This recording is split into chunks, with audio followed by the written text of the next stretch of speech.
नमस्कार। तो वर्तमान आम समस्त जानिथिबा देश रे डाक्तर इंजीनियर वैज्ञानिकंकर अभाव नहीं, अभाव रही भल मनिषर। जो मनिषर हृदय रे संवेदना थिबो, अन्य प्रति भल पाइबा थिबो, स्नेह श्रद्धा थिबो, परोपकार भावना थिबो, ई प्रकार मनिषर अभाव रही।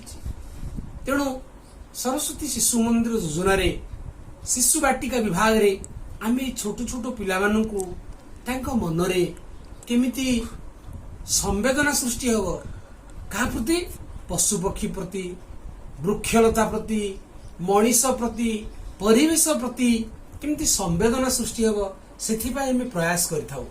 सेथिपाई विभिन्न प्रकार क्रियाकलाप माध्यम रे आमे शिशुक मन रे संवेदना सृष्टि करिया पे प्रयास करथाउ।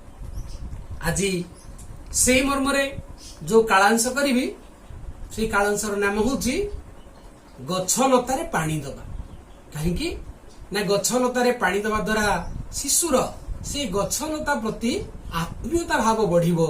से चिंता करिवो ए गछलतारे पानी दबा, नुआ नुआ गछ लगेबा तार कर्तव्य, परिवेश को रक्षा करिबा तार कर्तव्य।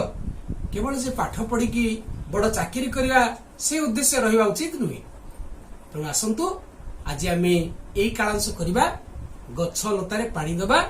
आपण माने शिशु को घरे जो छोट छोट गछ लता लगे कुंडरे से पानी दबा अभ्यास करेंगे, जहाँ फल परवर्ती समय शिशु यही गछ लतारे पानी दबा को बहुत आग्रह करिवो। ताले कालांश आरंभ करवा।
जेमिति मु कुंडर लगी फूल गछ गुड़िक पानी देली, तुलसी गछरे पानी देली, सेमती आपण माने आपण मानक घरे जो कुंडरे किछि फूल गछ लगे थिबे सेथिरे पिलांक द्वारा पानी देबे, किंबा घर बाहर मध्य जदि किछि छोट छोट गछ थाए से गछरे मध्य शिशुक द्वारा पानी देबे, जा द्वारा ता मन रे ए दिनु सृष्टि हबो जे ए गछ लतारे पानी देवा दरकार।